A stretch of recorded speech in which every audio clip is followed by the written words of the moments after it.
Welcome to Will It Work? I'm Kevin. Today we're looking at the Nintendo GameCube. It's an interesting console. It came out around the same time as the Xbox. The first Xbox was competing against PlayStation 2 and Dreamcast. It's part of that generation. Dreamcast, went away fairly early. The GameCube was actually the next one to go. It had about a 6-year run. Only sold about 20 million units. And by and large, had a decent game library, but it's considered a failure in terms of console. 20 million units is not good. When you're going up against, say, a PlayStation 2 that sold 155, 160 million units. And even the Xbox, which everybody pans, in terms of sales, outsold the GameCube. So, that kind of shows you where Nintendo was at with this thing.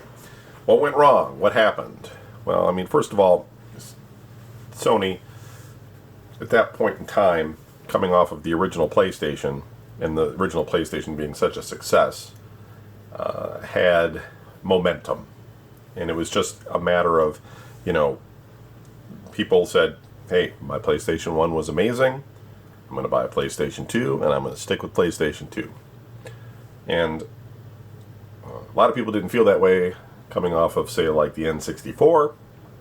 A lot of people liked N64, don't get me wrong, but for a lot of people, because of certain licensing things, where like Final Fantasy, went over to the PlayStation, wasn't on the N64, it didn't have the kind of games, the full motion video type things, like in sports games and things with clips and stuff that people wanted. And Nintendo kind of recognized that and said, okay, we obviously can't do cartridges. We've got to do some sort of physical disc media. And they sort of embraced that with GameCube. And Nintendo, they had a good idea with this initially. What they were thinking was, we'll build a console that's powerful enough that we can go to developers and say, hey, developers, we have this system. You don't have to tweak it. You don't got to program cell processors or anything weird like that to develop for it. This is just going to be, pretty good, easy to get performance versus the competition. So you won't have to spend a lot of time tweaking it. That's going to save you money. You can get your games out and do all that. But Nintendo, they were, they had launched Game Boy Advance, and they put a lot of effort into that. And resources were kind of pulled away, and from when the N64 was around, and when they got to the GameCube, they had a poor launch. They just didn't have a great launch of titles, and they didn't sell. They didn't have an ongoing sales thing. And if anybody knows, if anybody follows Nintendo, this is their typical situation. They continually release new consoles with not many titles available at launch, and when you're a gamer, you want to play games on your console. You don't just want the piece of hardware, And so when people were going to the store and saying, that Christmas I can get GameCube, which has a couple of cool titles on it that I want to play, or I can get a PlayStation 2 or even an Xbox that has more titles on it that I'd want to play, they're going to buy those systems. That's just how it was. And so Nintendo, though, they could usually make it up by their own first-party development, right? And then they could drag along all of the third-party development that comes with it. And, for the most part, like I said, there was about 600 games developed for this thing. People were making games for it. But a lot of times it would be the after system. It was the after Dreamcast, of course. It was the weakest, one in terms of sales. And a lot of developers, at times, development houses decided that they weren't going to make any games for it. They stopped for a while because they weren't getting any returns on their investment in terms of making games for the GameCube. People just weren't buying the games. If you were, at that point, a Nintendo guy or gal, you were basically buying Nintendo first-party titles for it, right? But you weren't going to buy those after-run titles because you already got those on PlayStation 2 or Xbox or whatever. So this is one of those things where, Nintendo just found themselves in a rut, and they didn't know how to get themselves out of it.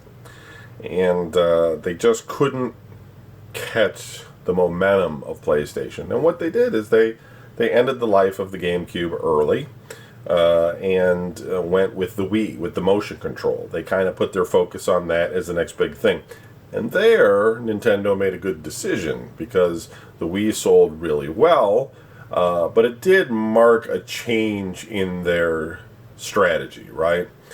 Because this was the last time that Nintendo put some effort into performance and making a fairly powerful game system. And since then, they've kind of gone for weaker systems as of 2021. Now, if it turns to 2022 or 2023 and you're watching this and they've, the Nintendo, Super X system or something, or, super powerful, anything's possible. But right now, we're still in the world of Switch, which is basically just it's basically like an Android handheld with, good games on it, but it's what it is. So, yeah, GameCube was their last run. So, I like the GameCube, though, but I didn't play it too much, although I did have some things for it that I'll show you here as we put it back together again, from all of the bits and pieces it takes to have it. So we got the little square unit here, right, and you can pop that open, and it's like a little box. It's like a Jack-in-the-Box kind of thing. A lot of clown's going to pop out at you or something. You got your power button back here and your reset button. You can take 4 controllers on the front. It has 2 memory cards, because those were a thing. And then on the bottom, you had a number of expansion options. And on mine, I do have the LAN connector, which is, I don't know if it's rare or not. I think maybe the official one might be a little bit rare, the broadband adapter. You don't see these too often because they weren't really embraced by too many games. But if you did play Phantasy Star Online and you had high-speed internet, you went with this. Some people had dial-up modem and went with something else. You have another one here, serial port, because they did make a thing called the 64DD in Japan for this, and it was a read-write module that it sat on top of, and it gave you the ability to well, it was supposed to give you the ability to store information back on like a hard drive type of thing, but it wasn't really a hard drive. Because they didn't have that. Xbox had that hard drive and had fairly decent support for it. PlayStation 2 would do a hard drive and an internet, but it was only used mostly for either pirating stuff or a few online games like EverQuest Online Adventures, but for the most part, or Final Fantasy Online or something. For the most part, it wasn't really embraced by other game companies because most people didn't have it in their system. But in Japan, you get the 64DD, and even that wasn't well supported. I mean, I think there was like Mario Paint or something for it. I mean, there wasn't really a lot, and it's expensive. Even today, if you find one and get one, it's not really worth getting because it doesn't really offer you much unless you want to play Mario Paint. But the unit itself can be fairly expensive on the aftermarket.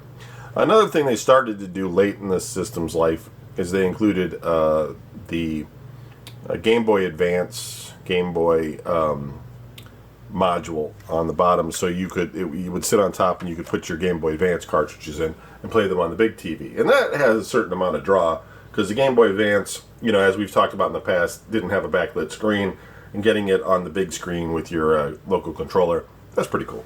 Pretty cool of Nintendo to do. But that came so late because before that it was like something you had to buy and find, and it wasn't, I think it was like $100 or something when it first came out.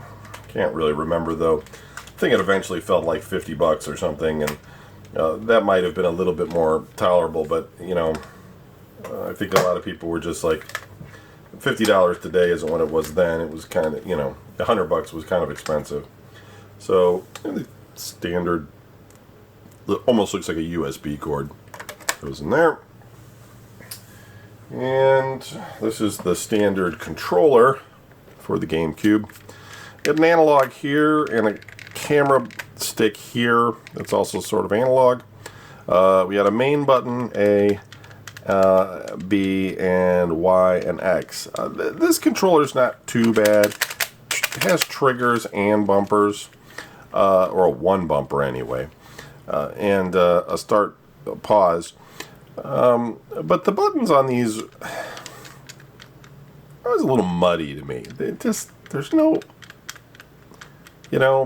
they work. Like this is okay. You know what I mean? Some people liked it, but it was okay. Now, they did come out with a wireless before everybody else did. That was not, wireless controllers have been around since like 2600 days.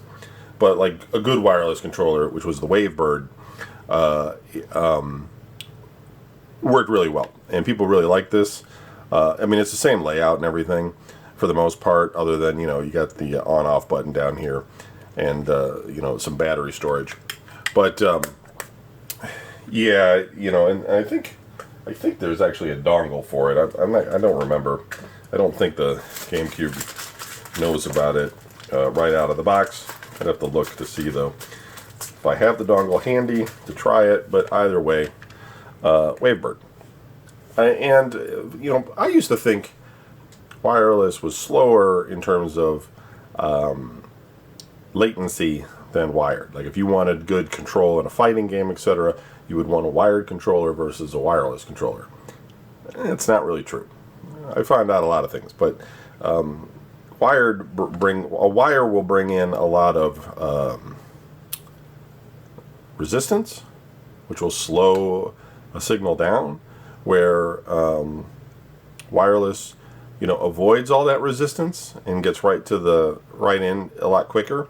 Now, all of that depends on how the circuitry is inside, how good your receiver is, and your general interference in the air. But when people do stock market trades, for instance, and they go over long range, and they're trying to race to get things in, and you would think, say, fiber optic cable would be like the fastest. It's like the speed of light. Well, it's not, actually. It's microwave. It's radio signals. So, yeah, it's something I learned. But anyway, it doesn't really matter. It's really useless. Useless knowledge with Kevin. Things you can hear from Kevin that may or may not help you in life. So I do have a keyboard thing for a Shark board, which just basically lets you plug in a PS2 board to the GameCube, and that was good for Phantasy Star Online. I think that there was this Shark Wave thing that Mad Catz was trying to do, where you could get online, and I don't know, the web was something where game companies were trying things, and they were trying to build communities and get people to, the marketing people were trying to get eyes on there, and maybe get tips and tricks or guides and things, and really they wanted to sell more product at the end of the day, and they would try different things like this, and if we all look back on certain things that were around back then, there was a lot of variation in terms of new things that went the way of the warrior, because people just really weren't interested in wasting time doing them. The keyboard itself, the Shark board, is really nothing elaborate. It's just your standard keyboard with a few extra buttons on top that are like media buttons. I'm sure, it was something they made in China off of some original template. I have a Microcon here. It's a kind of a smaller, grippy controller. This is from... Who makes this? This is also Mad Catz, yeah. And so Mad Catz, they made a variety of different controllers and things for this system. And one of the nice things is on the Wii, if you have one of the original Wiis, on the top there's a port there's a thing you can flip open, and it'll let you plug in all 4 of your GameCube controllers, because original Wii's were 100% GameCube compatible. This is the e-card reader, which worked alongside with the Game Boy Advance. So you could plug this in to your Game Boy Advance and swipe cards across the e-reader, and magic things would happen. It would unlock things, or games could be played, etc. And by extension, by using this cable here, you could also plug the Game Boy Advance into the GameCube. Plug it in, have the Game Boy Advance connected here, and have the e-reader. And what that would do is unlock things for you. It would unlock a special island in Animal Crossing. And to give you an idea, I have some cards here. Like you could, you would get packs of cards. Like this is a Donkey Kong card. You know, they're very reflective. Sorry. And this would be 2 of 5, and there would be this like barcoded information down here at the bottom. It's like a 2D barcode. And once you swiped all 5 of these, you could then play Donkey Kong Jr. Now, I don't know. I'd have to look it up to know for sure. But I don't think that this actually contains programming code to write out an entire game that you would play on the Game Boy Advance, or potentially the GameCube. I think what it is it's just a matter of you swiping all 5 of these, and then it unlocks something inside the e-reader itself, which contains the ROM of that game. Now, I don't know that for sure. It could actually be compressed logic that allows it to play the game, but it just seems odd to me that they would do that. And second, beyond that, it's like it seemed like it had sort of a limited thing. Like I don't recall anybody coming out with like a hacked version of new cards, or you know there were all these new games you could play. Just swipe all these games and now you can play all these other games. You know what I mean? Because that's how the aftermarket works, right? The retro market. There would be like all kinds of extra games and things that you could get, or like with Animal Crossing, they had like little outfits and things, or characters that you know you could swipe and get furniture and stuff in the game. And it's like, is that one card really containing like a 3D? Is this little barcode up here, is that containing a 3D object? I don't think so. I think it's just unlocking it in the game. I'll look it up because I don't know, but I'm suspicious about that. And so they sold these things in packs. You know, here's an example of a pack. It's unopened. This is Ice Climber, right? So you would get the Ice complete classic video game in 5 e-reader cards, a mountain of adventure, and then you could use this to swipe and play it. In fact, you know what I'm going to do? I'm going to pause this video and I'm going to look up and see what people say. And if it does contain the game, I'll admit I'm wrong. It just seems odd to me that, like, why were there only so many of these? Like, you know, the e-reader seems like magic technology. You could just put all kinds of games on like a piece of paper, print it out, swipe it, and have all these amazing games. Let's find out if I'm right. All right, I looked it up. I'm still not convinced. They say with the NES games that these cards could hold an NES ROM in like 5 or 6 cards. I guess. I mean, sure. Of course it could. I mean, how much RAM was something like Ice Climber using? And with the 2D barcode and some compression, yeah, you could certainly get it onto the unit that way.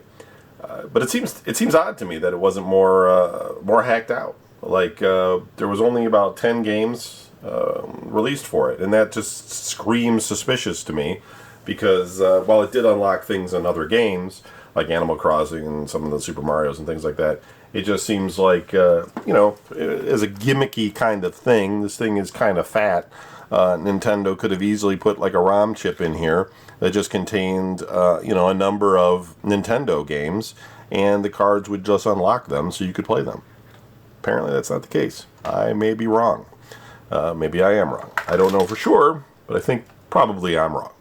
Still, this is how you would buy a game. You would buy it in a pack, and this was not popular. It was not popular in the United States. It was not popular in Europe, but it was popular in Japan. It was discontinued here rather quickly, and it was barely even in Europe. And yeah, I don't know. It is certainly a weird thing, in a weird way, to get involved in like the trading card thing, because at the end of the day, all it is really doing, I mean, even if it is containing the game, right, it's just giving you the game. Like, these cards are useless. There's no game you play with the cards. There's no card game. There's no you're not playing Magic the Gathering with these or anything. And Nintendo maybe should have come up with some, work with Wizards of the Coast. I think they were actually a licensee of this, and come up with some sort of a collectible card game that also could be used as, in the e-reader, and voila, they might have had a success. Anyway, we have a couple other ones. I have Donkey Kong 3 unopened, and Donkey Kong Jr. unopened. And then I have a whole bunch of Animal Crossing cards that were opened. Oh, I also have some that are not in the things but are unopened. Urban Champion.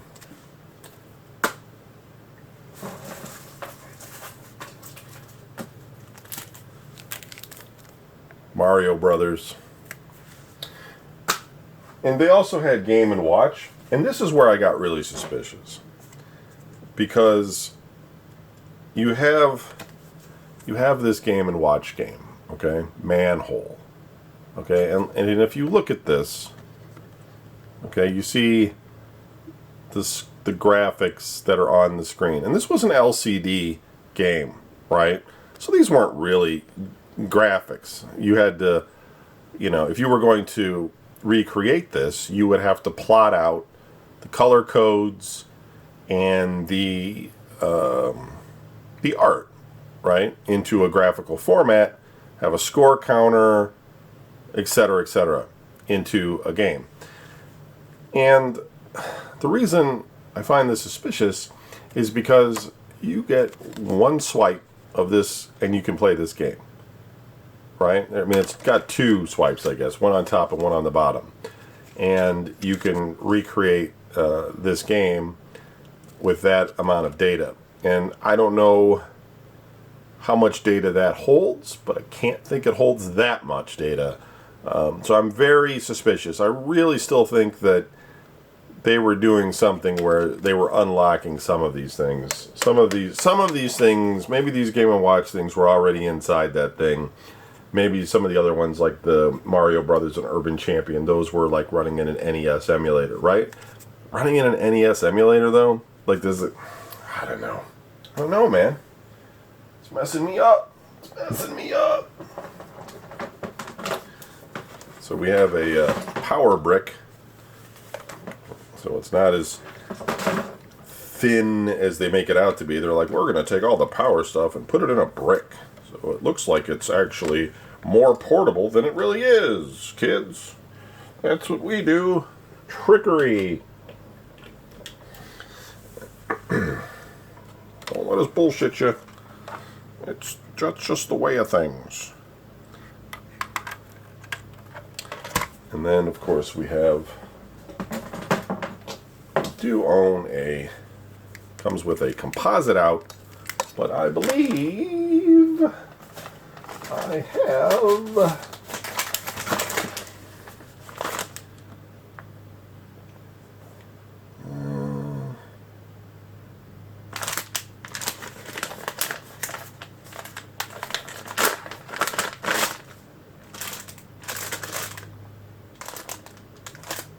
no, not that one.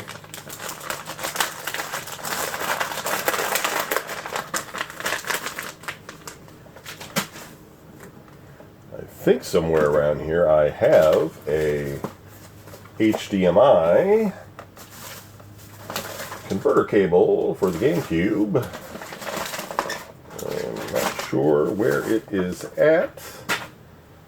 So I'm going to locate it and get it plugged in. And what I'm going to do then is I've got a few games. We'll take a look at them just as a remembrance thing. I mean, you can find plenty of GameCube stuff on YouTube, but we'll take a look at a few more interesting titles, and then we'll move on. So we'll switch over to the video side. Hopefully I'll find the switch, otherwise I can use the composite in.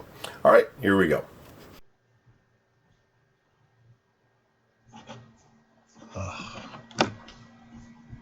And here we are with GameCube. System settings were lost. Let's say no. No.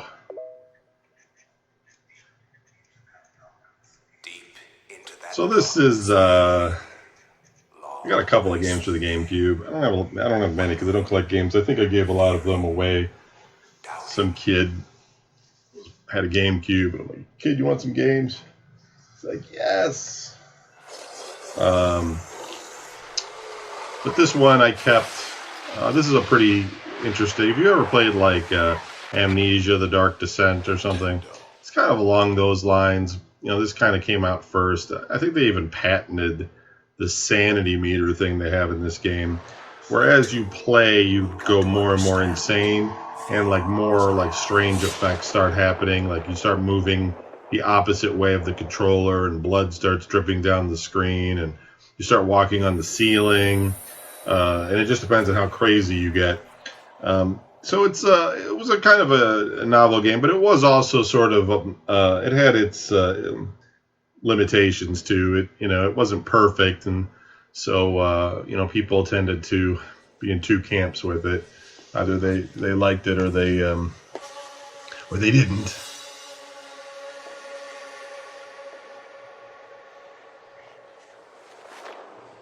I hate when I find like a battery back thing. I'm like staring at it and it says like charging dock. And it's like, huh.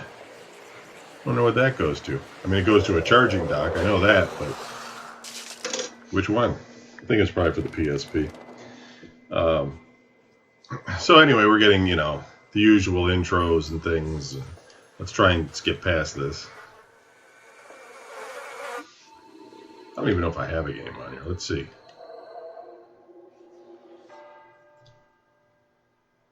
Interesting. I don't know what's on that card. Hey, look at that.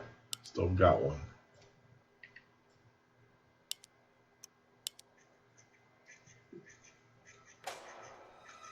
It's pretty good for being like 15 years ago or 20 years ago or something. The darkness comes. Yeah, I think this is like really late. The last thing I had to do. You're like, no.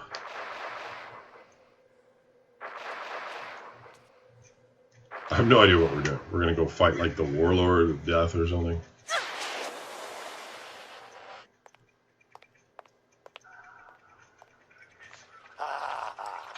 Miss Rivers, you're just in time. The summoning spell. It's your bonus of watching this video today with me, is you get to see the end of. Finally complete. You will now have the this is called Eternal Darkness. The first morsel for my lord Chatturga, an appetizer for the banquet your race shall provide. Noisy GameCube. You forget what Clack it away over here. The human race will never go quietly into the darkness.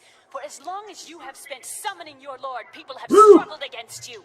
Now, get to the gameplay part.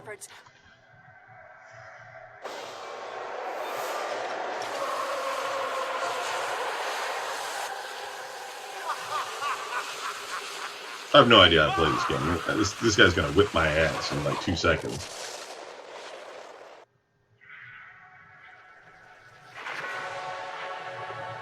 What's going on? Oh, he turns into like a big lobster thing. Typical boss battle.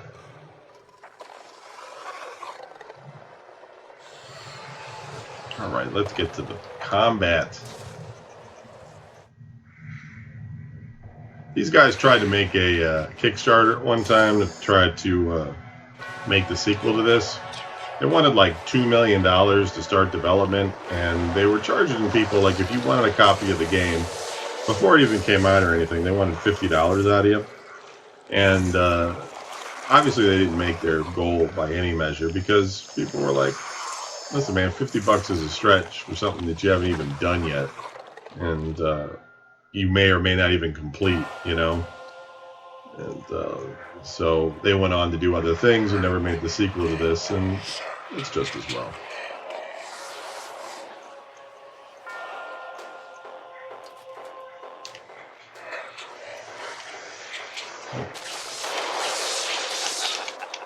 Do I even have a power? I don't even know. Run away!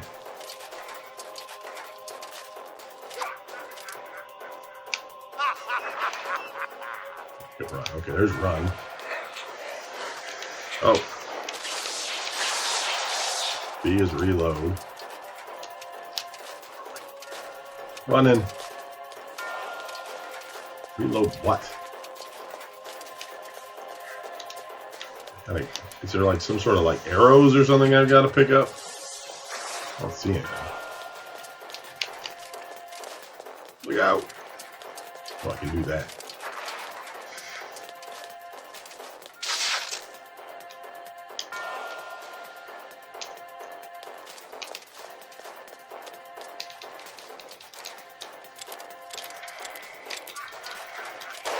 I have a gun.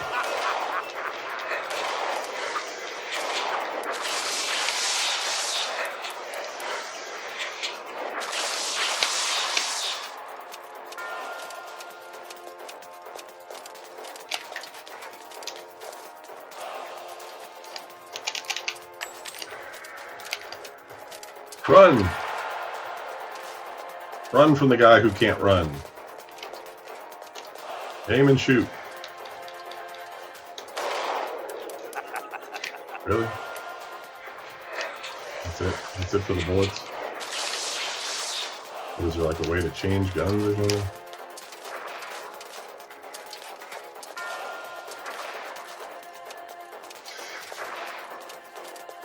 Okay. Whatever, man. Alright, anyway, there's no point in me playing this. I get in the zone sometimes. So let's stop that one. We'll look at one more. When I was at E3 one year, there were some people working on a game, and the sponsorship was for Skittles, the candy, you know? And I was like, I got invited over to, because I was part of the media, I got invited over to check out what they were working on. And there was a female project manager. She was very nice, and she was showing me the game. And you had to run around in the game, and you had to collect these Skittles, and they would give you power. And what was kind of nice about this game, when I was looking at it, was the fact that, you know, here, most of the time when there was any kind of like branded product by like a third party or something, and they were making, you know, a game, it would usually be like some sort of Mario thing where you would jump and collect Skittles out of the air, right? You know, if they were going to do it like that, or maybe like a Mario Kart type of thing where all the characters of something, you know, like Warner Brother characters would all drive around in cars. And it wouldn't be, you know, as, it wouldn't be good. It wouldn't be a good game. But here they were making like this adventure game, you know, a 3D adventure game. And the different colored Skittles that you would pick up would provide you with different kinds of mana or magic. And then you could cast different spells depending on which ones you got. And so it was almost like the Skittles were kind of downplayed a lot.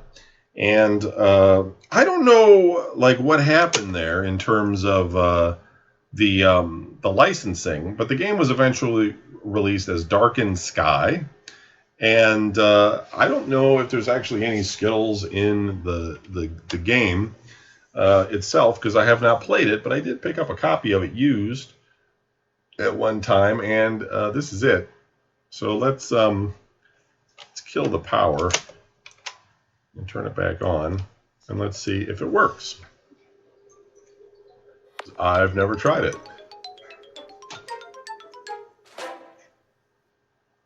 I mean, I imagine it would. You must first set the calendar and other options.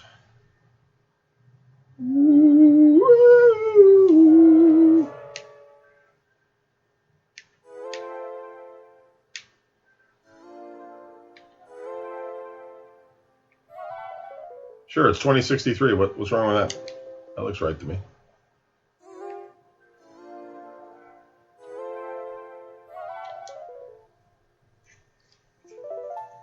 Okay. That was the menu screen. See on the back here. Yeah, Simon & Schuster Interactive. Yeah, they used to make a bunch of different games at the time, which was kind of interesting because they were mostly a book publisher, but I guess they got into video games for a while. Progressive scan compatible. Uses 6 blocks on the memory card. 1 player. And nowhere does it say anything about Skittles. New game.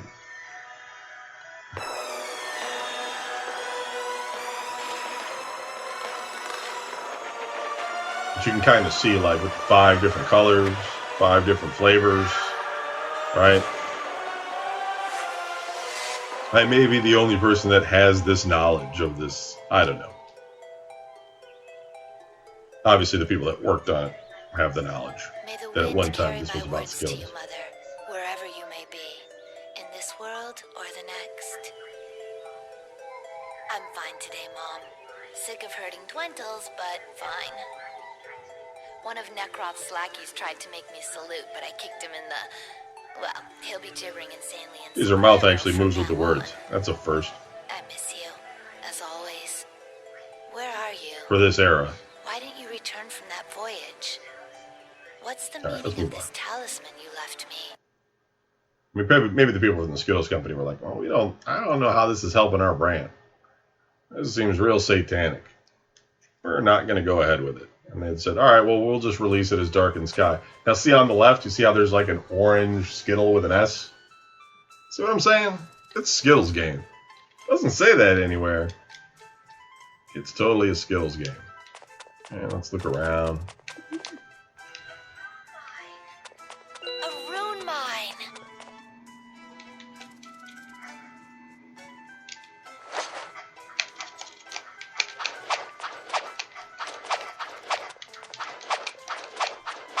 Okay. Whoa, easy, sister. I'm on your side. My side? Who are you? Call me Drax, though Necroth would call me Dim Sum right about now. So, an expert on Necroth, are we? I happen to live out near his neck of eternal chaos. I hitched a ride here with his minions. Minions! Great, I just love minions. They're Necroth's special forces. They know all about your little orange discovery, and they're here to lighten your load. But if you're from Necroth's hood, why would you want to help me? Let's just say he whose face may not be Come cleansed on, and let's I move have on. issues. Jesus. This is the kind of gameplay of the era.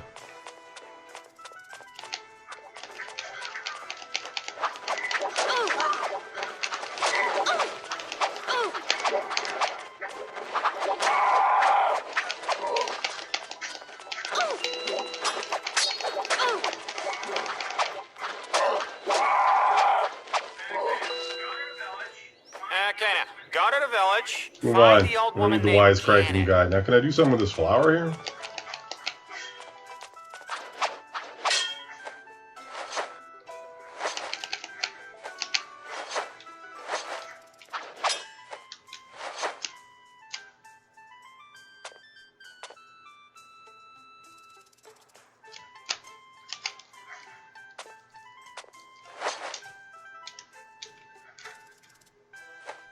Trying every button here.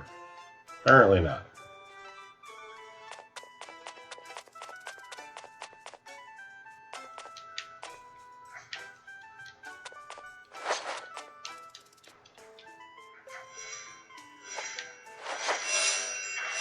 Oh, so that works like a bomb. Okay. Now we know that now. Now, I can't jump. You're probably thinking, just jump up there and get the thing, Kevin. Okay, there we go. Hey. I'm thinking exploding things aren't Skittles.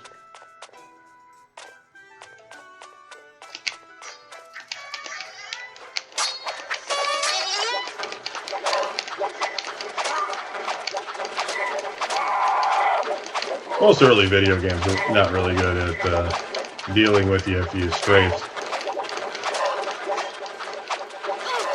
Yeah, I was never up to stuff. Sometimes they had some sort of universal attack that would work, but yeah. So anyway, I'm not going to keep playing this, but it does give you a little bit of an idea of the graphics and everything of the GameCube. I know you'd probably want to see Mario or something, but you know, you're on YouTube. You can just look up GameCube Mario and see like a million videos of it. It'll all look cartoony and great. This is just maybe something you hadn't actually ever had a look at before. And so, skills game. Now you probably want to eat some Skittles. I've got some colorless ones coming out at Walmart for Pride Month.